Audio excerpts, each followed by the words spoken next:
ಪ್ರಜ್ವಲ್ ರೇವಣ್ಣ ದೇಶಕ್ಕೆ ವಾಪಸ್ ಆಗ್ತಾ ಇದ್ದಾರೆ. ಈ ಬೆನ್ನಲ್ಲೇ ರಾಜಕೀಯ ನಾಯಕರುಗಳು ಇದೇ ವಿಚಾರಕ್ಕೆ ಸಂಬಂಧಪಟ್ಟಂತೆ ಮಾತನಾಡ್ತಿದ್ದಾರೆ. ಏರ್ಪೋರ್ಟ್ನಲ್ಲಿಯೇ ಪ್ರಜ್ವಲ್ ರೇವಣ್ಣ ಅರೆಸ್ಟ್. ಗೃಹ ಸಚಿವ ಜಿ ಪರಮೇಶ್ವರ್ ಇದೇ ವಿಚಾರಕ್ಕೆ ಸಂಬಂಧಪಟ್ಟಂತೆ ಮಾತನಾಡಿದ್ದಾರೆ. ಪ್ರಜ್ವಲ್ ಮೇಲೆ ಅರೆಸ್ಟ್ ವಾರೆಂಟ್ ಇದೆ, ಪ್ರಜ್ವಲ್ ಬರ್ತಾ ಇದ್ದಂತೆ ಅರೆಸ್ಟ್ ಮಾಡಲೇಬೇಕಲ್ವಾ? ಗೃಹ ಸಚಿವ ಜಿ ಪರಮೇಶ್ವರ್ ಅವರ ಹೇಳಿಕೆ. ಏರ್ಪೋರ್ಟ್ನಲ್ಲಿ ಪ್ರಜ್ವಲ್ ಅವರನ್ನು ಅರೆಸ್ಟ್ ಮಾಡುವ ವಿಚಾರಕ್ಕೆ ಸಂಬಂಧಪಟ್ಟಂತೆ ಜಿ ಪರಮೇಶ್ವರ್ ಅವರು ಮಾತನಾಡಿದ್ದು ಹೀಗೆ. ಇಲ್ಲ, ಅವರು ಈಗಾಗಲೇ ಎಲ್ಲ ರೀತಿಯ ಕ್ರಮ ತಗೊಳ್ಳೇಬೇಕಲ್ಲ.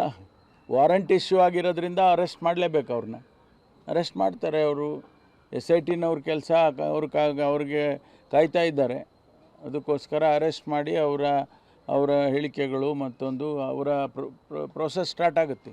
ಯಾಕೆಂದರೆ ವಾರಂಟ್ ಇಶ್ಯೂ ಆಗಿದೆ, ಅದರಿಂದ ಅರೆಸ್ಟ್ ಮಾಡಲೇಬೇಕಾಗುತ್ತೆ. ಇಲ್ಲಿ ಕಾಂಗ್ರೆಸ್ಸು, ಜನತಾದಳ, BJP ಪ್ರಶ್ನೆಗಿನ್ನ ಹೆಚ್ಚಾಗಿ ಯಾರು ಈ ಪ್ರಕರಣದಲ್ಲಿ ಭಾಗಿಗಳಾಗಿದ್ದಾರೆ ಅಂಥೇಳಿ ಅವರನ್ನು ಅರೆಸ್ಟ್ ಮಾಡ್ತಾರೆ. ಈಗಾಗಲೇ 11-12 ಜನ ಅರೆಸ್ಟ್ ಮಾಡಿದ್ದಾರೆ. ಯಾರ್ಯಾರಿಗೆ ತನಿಖೆಯಲ್ಲಿ ಕಂಡು ಬರ್ತಾರೆ ಇದರಲ್ಲಿ ಭಾಗಿಗಳಾಗಿದ್ದಾರೆ ಅಂಥೇಳಿ ಅವ್ರನ್ನ ಅರೆಸ್ಟ್ ಮಾಡ್ತಾರೆ, ಅವ್ರ ಮೇಲೆ ಎನ್ಕ್ವೈರಿ ಮಾಡ್ತಾರೆ. ಇಲ್ಲ, ಅವರು ಈಗಾಗಲೇ